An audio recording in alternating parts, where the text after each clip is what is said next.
Pernah gak sih lo ngebayangin ada satu bangsa yang literally bangun identitas dari rasa takut? Kayak bayangin kalau hidup lo itu udah kayak mode hardcore Minecraft, tapi bukan pilihan, itu kewajiban negara. Nah, selamat datang di Sparta, tempat dimana kekejaman bukan cuman kejadian, tapi aturan main.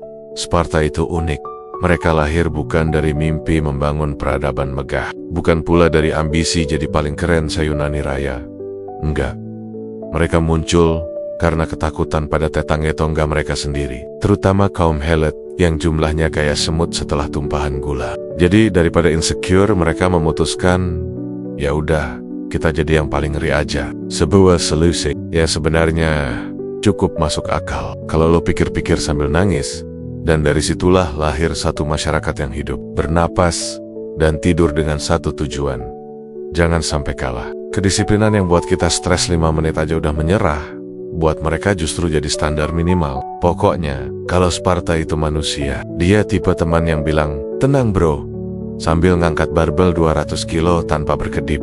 Kalau kita ngomongin Sparta, yang langsung kebayang biasanya adalah prajurit bertubuh kotek-kotek dengan klok merah ngejreng sambil teriak, "This is Sparta." Tapi sebelum jadi bangsa yang intimidatif kayak begitu, mereka sebenarnya berangkat dari sesuatu yang sangat manusiawi, ketakutan. Yap, bangsa paling garang di Yunani kuno ini awalnya cuma pengen bertahan hidup.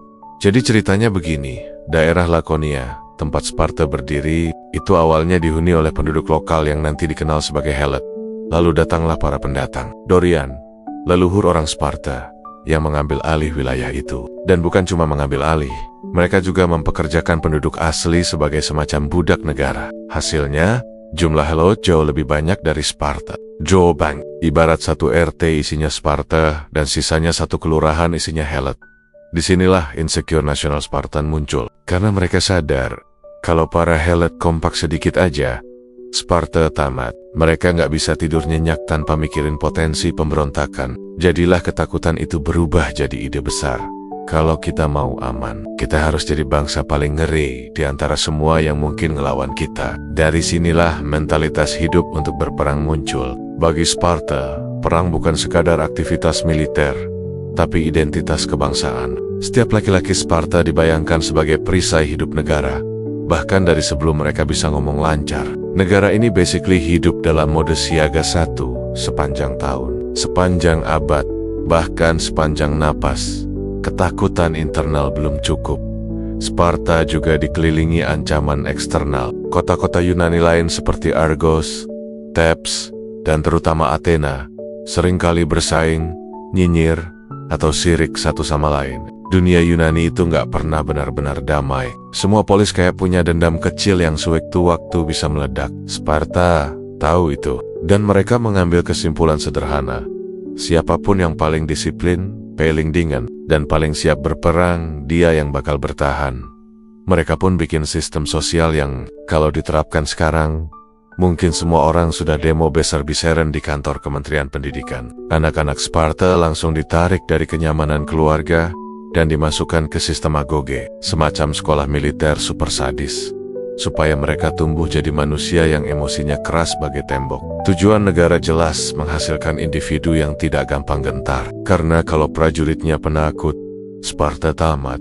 Dengan kata lain, Sparta membangun kekuatan bukan karena mereka suka kekerasan, tapi karena mereka merasa nggak punya pilihan lain. Ketakutan mereka begitu besar, hingga semua aspek kehidupan, politik, sosial, pendidikan, bahkan pernikahan, diatur untuk menunjang militerisme. Dan hasilnya, eksperimen sosial paling ekstrim dalam sejarah manusia. Sebuah bangsa yang menjadikan rasa takut sebagai bensin, dan kekerasan sebagai struktur. Ironisnya, justru karena ketakutan kolektif itu, Sparta tumbuh jadi salah satu kekuatan militer paling disegani, ditakuti, dan disanjung sepanjang zaman. Sebuah paradoks yang indah sekaligus brutal. Sparta menjadi paling gagah karena mereka adalah bangsa yang paling takut. Kalau di cerita-cerita heroik Sparta, mereka digambarkan sebagai bangsa yang pemberani, keras, dan selalu siap perang. Bab ini akan membuka sisi yang jarang dibahas. Sparta sebenarnya hidup dalam ketakutan kronis terhadap satu kelompok, kaum Helet. Ya, ironi banget. The most fearless warriors in the world hidup tiap hari sambil waspada, kayak lagi dicari debt collector. Mari kita bahas dari awal. Helot bukan budak biasa. Mereka adalah penduduk asli Lakonia dan Masinia yang ditaklukkan Sparta. Tapi status mereka unik. Bukan budak pribadi, bukan pula warga negara. Mereka adalah budak negara, yang artinya mereka bekerja untuk seluruh sistem Sparta, khususnya di bidang pertanian. Jadi sederhananya, yang bikin Sparta bisa fokus latihan perang tiap hari, ya Helot ini. Karena mereka yang ngurusin makanannya. Sparta makan, Helot nanam. Sparta latihan, Helot panen. Sparta perang, Helot tetap nanam. Masalahnya, jumlah Helot bisa sampai 7-10 kali lipat jumlah warga Sparta. Kalau ini game, rasio ini udah bikin gamenya nggak adil sama sekali, dan Sparta sadar betul akan hal itu. Dalam kepala mereka, kalau mereka bering-bering lawan kita, tamat sudah. Kondisi inilah yang menciptakan hubungan super tegang dan super gelap antara kedua bangsa ini. Sparta tahu mereka sedang duduk di atas gunung berapi sosial yang bisa meledak kapan saja. Jadi untuk menjaga keamanan, Sparta melakukan hal-hal yang kalau dilakukan zaman sekarang mungkin udah masuk sidang PBB. Salah satu tradisi paling sadis adalah Krypteia, ritual di mana para pemuda Sparta dilepaskan ke desa-desa Helot untuk membersihkan ancaman potensial. Dan iya, maksud membersihkan di sini bukan sapu-sapu halaman. Ritual ini membuat para remaja Sparta mendapatkan validasi sosial, sekaligus menciptakan teror agar Helot tidak pernah terpikir untuk melakukan pemberontakan. Bayangkan hidup sebagai Helot kerja, ditindas, diawasi. Lalu tiap tahun ada festival horor di mana nyawa lo bisa hilang, cuma karena negara merasa harus mempertahankan stabilitas. Sementara Sparta berargumen bahwa ini perlu demi keamanan negara. Ya setidaknya menurut versi mereka. Tapi, sisi menariknya, kekejaman ini bukan sekadar hobi. Ini benar-benar lahir dari paranoia struktural. Spartan literally bangun tidur dengan kecemasan. Bagaimana kalau Helot memberontak hari ini? Bagaimana kalau mereka nyerang pas kita perang di luar kota? Bagaimana kalau mereka diam-diam bikin aliansi? Saking takutnya, Sparta bahkan melatih diri untuk selalu kembali cepat dari medan perang. Mereka nggak bisa jojo, karena kalau pergi terlalu lama, Helot mungkin mengambil alih kota. Bayangin lo mau perang jauh, tapi pikiran lo ke rumah terus. Aduh, tanaman jambu gue gimana ya? Kurang lebih kayak gitu. Tapi versi ekstrem dan berdarah. Ketakutan inilah yang membentuk wajah sosial Sparta. Semua sistem militer mereka, diklat brutal, disiplin besi, pola hidup super tertib, itu bukan cuma demi menang perang melawan polis lain, tapi juga agar Helot tidak pernah melihat Sparta lemah. Karena jika Helot mencium sedikit saja kelemahan, pemberontakan bisa meledak. Dan benar aja, sepanjang sejarah, Helot beberapa kali melakukan pemberontakan besar yang bikin Sparta panik setengah mati. Di salah satu momen, bahkan negara lain Athena bilang, mau kita bantu nggak? Dan Sparta menolak dengan gaya, I'm fine. Padahal mereka sebenarnya lagi megap-megap. Pada akhirnya, relasi Sparta-Helot ini adalah contoh klasik dari bagaimana ketakutan bisa berubah jadi penindasan sistemik. Sparta menjadi brutal karena mereka takut. Helot menderita karena mereka dibutuhkan, namun dianggap ancaman. Dan dari konflik inilah identitas Sparta sebagai bangsa terkeras punya fondasi. Mereka kuat karena mereka takut. Mereka ganas karena mereka mengira itu satu-satunya cara bertahan. Kalau di banyak negara struktur sosial itu kayak piramida biasa, di Sparta struktur sosial itu lebih mirip piramida yang dibangun dari rasa takut, kekerasan, dan disiplin yang gak ada obatnya. Setiap lapisan masyarakat punya peran jelas. Siapa yang berkuasa, siapa yang bekerja, siapa yang disuruh diam, dan siapa yang dipukul kalau ngomong terlalu keras. Dan ketiga kelas utama di Sparta, Spartiates, Perioikoi, dan Helot, dibentuk untuk menjaga ekosistem ini tetap stabil, atau setidaknya tetap menyeramkan. Mari kita mulai dari puncak. Pyramida 1, Spartiates, the elite squad yang hidup cuma buat perang. Ini adalah warga kelas 1, orang-orang yang benar-benar disebut orang Sparta dalam makna politik. Mereka bukan cuma warga negara, mereka adalah aset militer berjalan. Mereka nggak kerja, nggak dagang, nggak bertani. Kenapa? Karena negara bilang, waktu kalian terlalu berharga untuk hal-hal tidak produktif seperti hidup, normal. Spartiates dilatih sejak kecil untuk menjadi prajurit ideal. Disiplin ketat, emosi minimal, fisik maksimal. Mereka hidup dari kontribusi ekonomi orang lain. Baca, Helot, dan seluruh waktu serta energi mereka difokuskan untuk latihan, rapat militer, dan mikirin Sparta 24/7. Dalam budaya Sparta, kalau lo bukan prajurit, lo basically nobody. Keberhargaan manusia diukur dari seberapa siap mereka mati, bukan seberapa banyak mereka bayar pajak. Beda sama kita ya, tuh Pirioiko, warga semi-bebas yang bekerja agar Sparta tetap jalan. Perioikoi adalah masyarakat kelas menengah versi Sparta. Tapi jangan bayangin mereka bisa KPR rumah atau buka kafe kopi estetis. Mereka tinggal di wilayah sekitar Sparta, bukan bagian inti. Status mereka bebas, tapi bukan warga negara. Semacam, you're here, but you're not really here. Mereka yang ngurus perdagangan, kerajinan, dan produksi barang. Pokoknya hal-hal yang dibutuhkan negara tapi dianggap terlalu remeh untuk dilakukan Spartiates. Perioiko ini penting banget sebenarnya. Tanpa mereka, Sparta nggak punya ekonomi, nggak punya hubungan dagang, dan mungkin nggak punya peralatan perang. Hubungan Sparta dengan Perioiko itu awkward. Sparta butuh mereka, tapi Sparta nggak mau terlalu dekat. Lebih mirip teman kerja yang sering diajak proyek, tapi nggak pernah diajak. Nongkrong Helot, fondasi berdarah dari masyarakat Sparta, dan akhirnya kita sampai di lapisan terbawah. Tapi juga lapisan paling penting kaum Helot. Mereka bukan budak pribadi, tapi budak negara, yang artinya semua Spartiates punya hak untuk memerintah mereka. Mereka adalah tenaga kerja utama, bertani, memanen, mengolah tanah, menyuplai makanan. Dengan kata lain, kalau Helot mogok, satu Sparta kelaparan. Tapi meskipun perannya vital, nasib Helot sangat mengenaskan. Mereka ditindas, diawasi, dan dianggap bahaya yang harus dijaga jaraknya. Paranoia Sparta terhadap Helot membuat mereka jadi kelas yang paling dikontrol. Bahkan jadi sasaran kekerasan legal seperti Kripteia. Hierarki ini bukan kebetulan. Sparta sengaja menciptakan sistem ini untuk memproduksi ketaatan dan ketakutan. Spartiates takut kehilangan status. Jadi mereka motivation patuh pada sistem. Perioikoi takut dihancurkan. Jadi mereka tetap tunduk meski mereka cukup bebas. Helot takut, ya mati. Jadi mereka bekerja tanpa henti. Sistem ini menjaga agar seluruh masyarakat Sparta bergerak dalam harmoni penuh tekanan. Ketakutan jadi lem perekat sosial. Ketaatan dipaksakan lewat ancaman.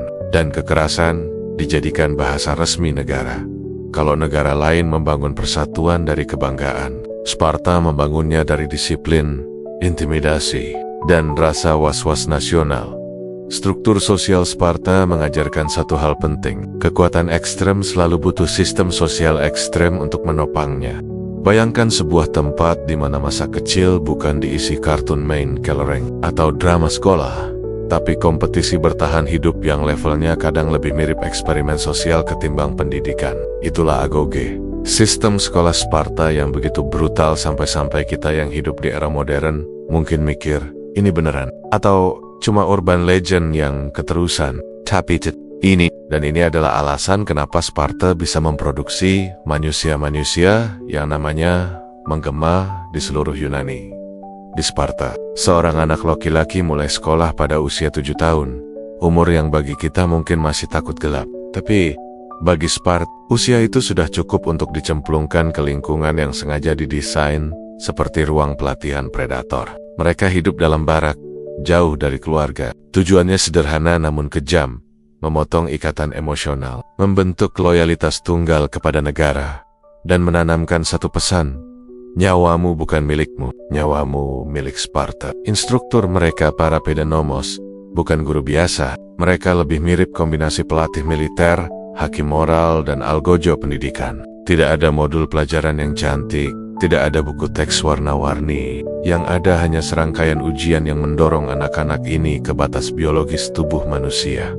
Berlari tanpa alas kaki, tidur minim selimut, dan makan sesedikit mungkin. Bukan karena Sparta miskin, tapi karena kelaparan adalah kurikulum. Bahkan mencuri makanan diizinkan, asal tidak ketahuan. Yang dihukum bukan pencuriannya, tapi kegagalannya menyembunyikan tindakan itu. Di Sparta, kecerdikan sama berharganya dengan otot, Dan kalau kita berpikir ini cuma soal fisik, kita salah besar. Agoge juga mengasah ketangguhan mental dengan cara yang, jujur saja, sedikit sadis. Anak-anak didorong untuk saling mengejek sebagai latihan mental. Belajar berpikir cepat, berdebat tajam, dan membalas hinaan tanpa menunjukkan emosi. Mereka dibiasakan menghadapi rasa sakit, ketidakpastian, dan ketakutan tanpa sedikit pun raut panik. Dalam dunia Sparta, menangis dianggap sebagai kemewahan psikologis yang tidak boleh dimiliki.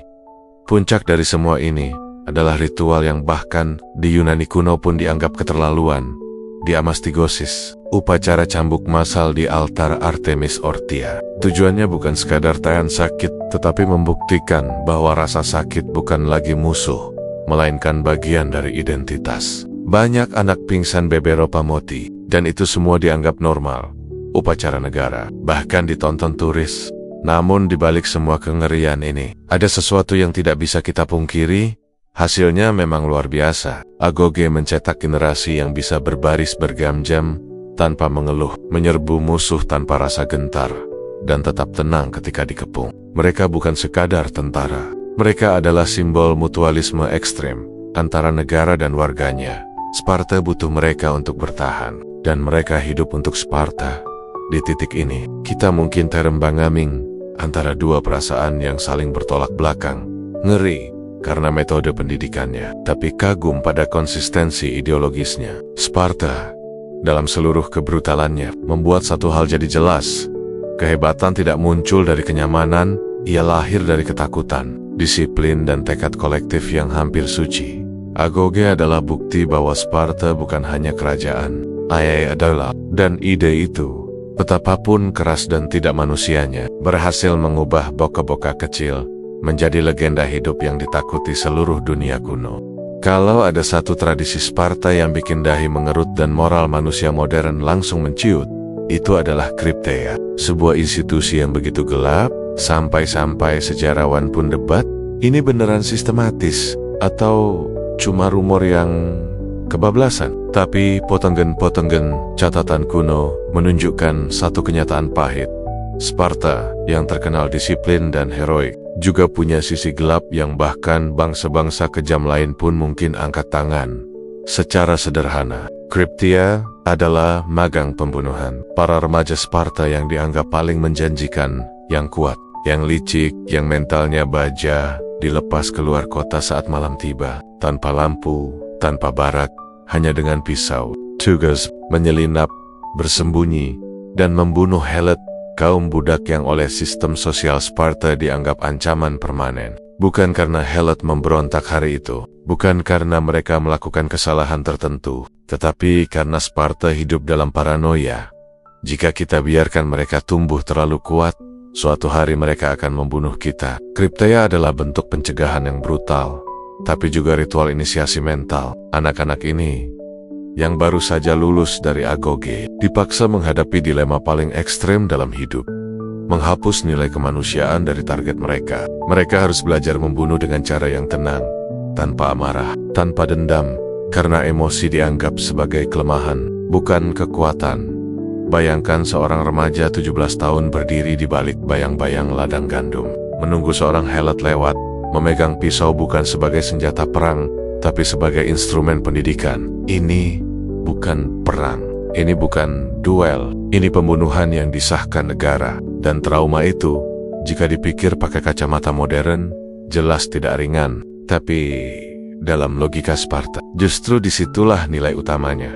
Crypteia membentuk psikologi Spartan menjadi sosok yang detached, dingin, dan terlatih untuk membuat keputusan ekstrem tanpa goyah. Mereka dibiasakan untuk hidup di zona abu-abu moral.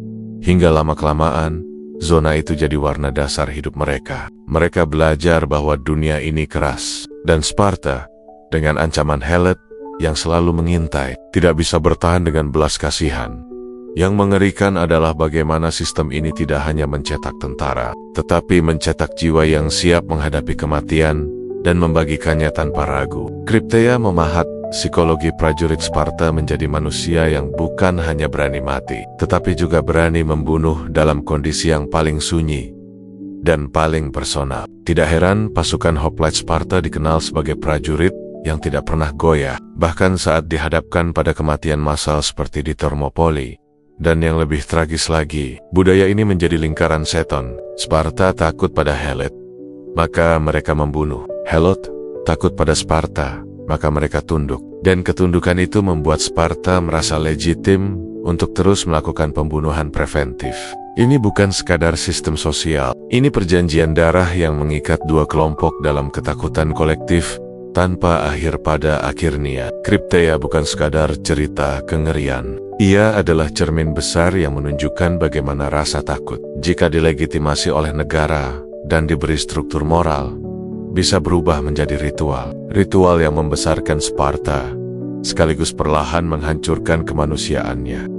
Kalau bab-bab sebelumnya membahas sisi kelam dan ngerinya Sparta, maka bab ini adalah balasannya. Alasan kenapa bangsa sekecil itu bisa bikin negara-negara lain mikir dua kali sebelum berani ribut. Dan lucunya, sumber kekuatan itu bukan cuma keberanian, justru karena mereka takut kalah. Iya, bangsa yang paling garang di dunia kuno didorong oleh rasa takut yang sangat manusiawi. Pertama-tama, mari ngomongin identitas Sparta. Seorang warga Sparta dewasa, Spartiates, itu basically manusia yang dikontrakan. Seumur hidup untuk satu pekerjaan, berperang, nomor side job, nomor hobi bercocok tanam, nomor healing dulu ke Athena. Semua kebutuhan dasar mereka diurus negara, supaya mereka bisa fokus 100% menjadi mesin tempur. Dan hasil dari fokus ekstrim ini, sebuah standar disiplin yang bikin pasukan lain terlihat seperti klub ekstrakurikuler.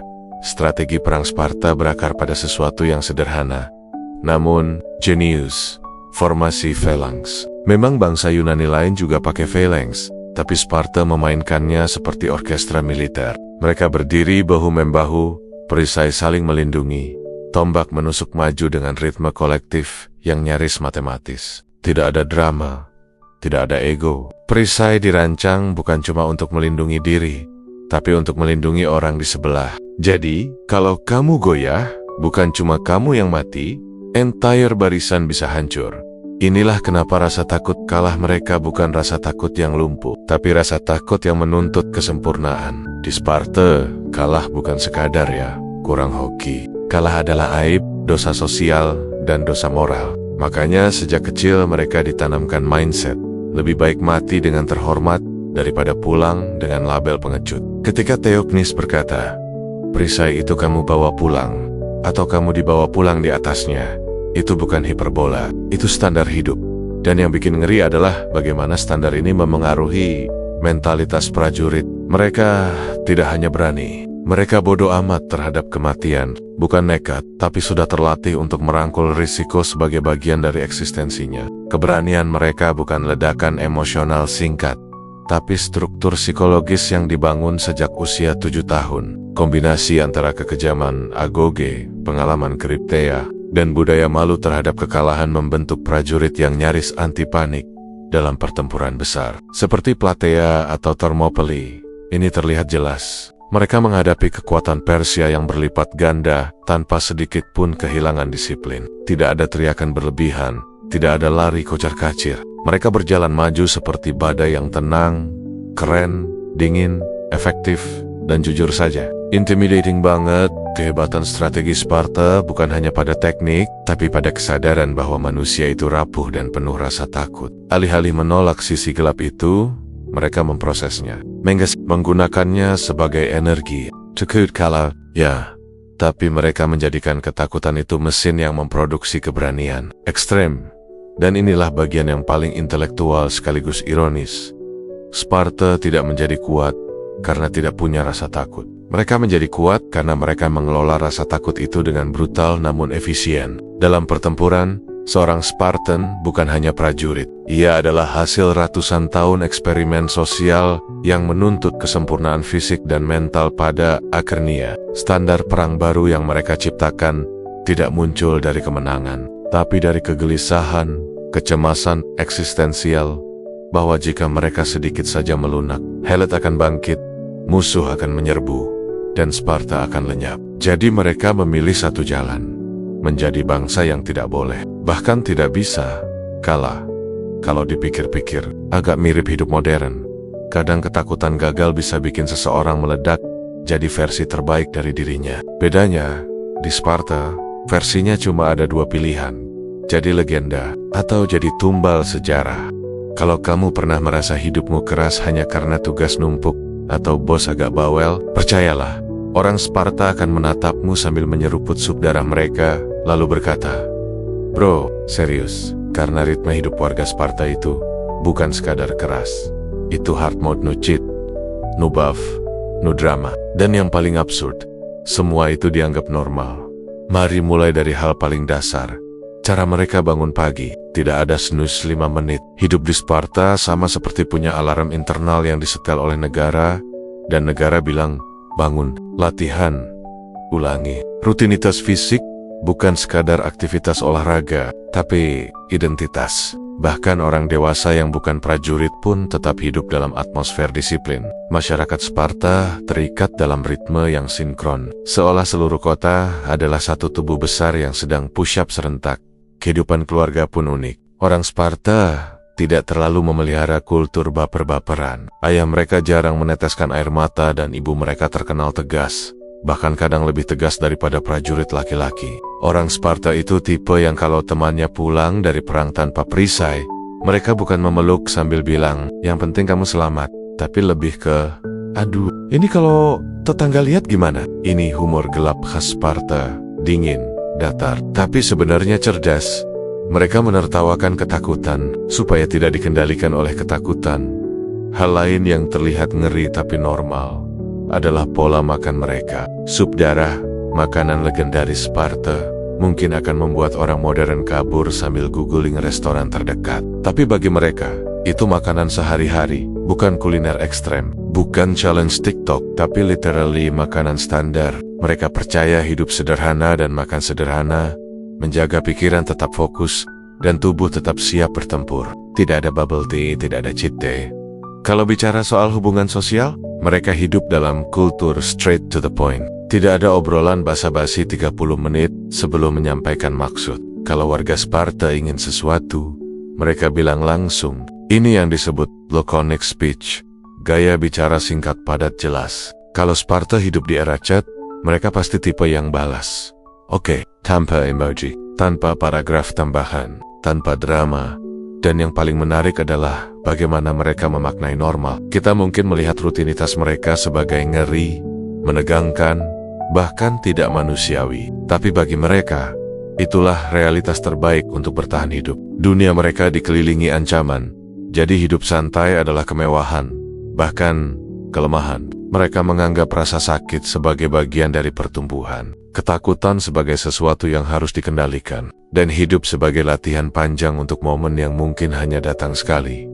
Perang dalam konteks itu. Humor mereka, yang kering dan dingin macam padang tandus, sebenarnya punya fungsi psikologis. Humor adalah cara mereka memotong ketegangan hidup. Bayangkan prajurit yang dilempar ke medan pertempuran, lalu berkata, "Kita makan siang setelah ini?" Kalau masih hidup. Satu kalimat yang bagi kita mungkin bikin keringat dingin, tapi bagi mereka justru lucu. Humor di Sparta itu bukan untuk hiburan, tapi alat bertahan hidup. Komedi versi aku sudah pasrah, tapi tetap jalan. Jadi, kehidupan sehari-hari Sparta adalah kombinasi aneh antara kedisiplinan ekstrem dan ketenangan absurd. Mereka hidup dalam dunia yang keras, tapi berjalan di atasnya dengan santai, hampir cuek. Tidak ada baper, tidak ada drama, dan tidak ada jeda. Bagi kita, ngeri. Bagi mereka, ya, Selasa pagi biasa. Kalau hidup kita penuh keluhan kecil, Sparta seakan berbisik dari masa lalu. "Bro, relax, kamu gak dipaksa makan sup darah kan?" Setelah berlembar-lembar ngomongin betapa ngerinya Sparta, betapa disiplinnya mereka, betapa garangnya mereka, betapa dinginnya humor mereka, sekarang kita masuk bab yang paling ironis. Bangsa yang paling ditakuti dunia Yunani, ternyata rapuh banget begitu dunia berubah. Sparta itu ibarat HP jadul yang tahan banting, tapi nggak bisa install aplikasi zaman sekarang. Sesolid-solidnya Nokia 3310, kalau dunia pindah ke smartphone, ya killer juga. Masalah utama Sparta adalah sistem mereka terlalu kaku. Sepanjang ratusan tahun, Sparta bangga dengan satu hal, kami nggak berubah. Dan awalnya, Itu justru yang bikin mereka luar biasa. Tapi sama seperti orang yang masih ngotot pakai CD di era streaming, kekokohan itu akhirnya jadi bumerang. Pertama, populasi Spartiates makin mengecil. Ingat, cuman segelintir orang Sparta yang benar-benar dianggap warga penuh. Sementara standar mereka super ketat. Kalau badannya kurang simetris, dicoret. Kalau gagal di agoge, dicoret. Kalau kehilangan perisai secara memalukan, dicoret secara sosial. Lama-lama, jumlah prajurit elit mereka menyusut drastis. Yang tadinya ribuan, jadi ratusan. Yang tadinya disegani, lama-lama kerepotan mengisi barisan. Kedua, ekonomi mereka beku kayak es batu. Negara-negara lain seperti Athena sudah trading ke sana kemari, kaya raya, adaptif, dinamis. Sparta, mereka alergi uang. Serius, mata uang logam berat yang mereka pakai dibuat supaya tidak praktis, demi mencegah korupsi. Tapi efek sampingnya adalah, mereka juga mencegah kemajuan. Dunia berkembang, Sparta stagnan. Ketika kamu ngegas terus tapi nggak pindah gigi, ya mesin panas sendiri.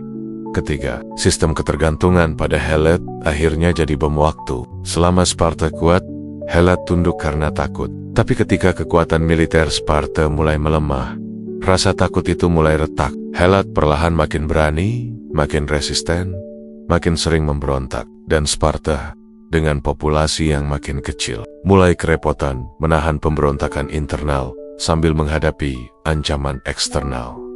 Keempat, gaya militer mereka mulai ketuaan. Formasi phalanx memang keren di abad sebelumnya, tapi musuh-musuh Sparta mulai bereksperimen dengan taktik yang lebih fleksibel. Thebes, misalnya, muncul membawa strategi baru formasi oblik yang lebih adaptif dan jauh lebih kreatif. Pertempuran Leuctra 371 sebelum Masehi adalah momen ketika Sparta yang tadinya dianggap tidak mungkin kalah, akhirnya kalah telak. Itu kayak nonton boss final, kalah sama karakter level awal karena bosnya ngelek.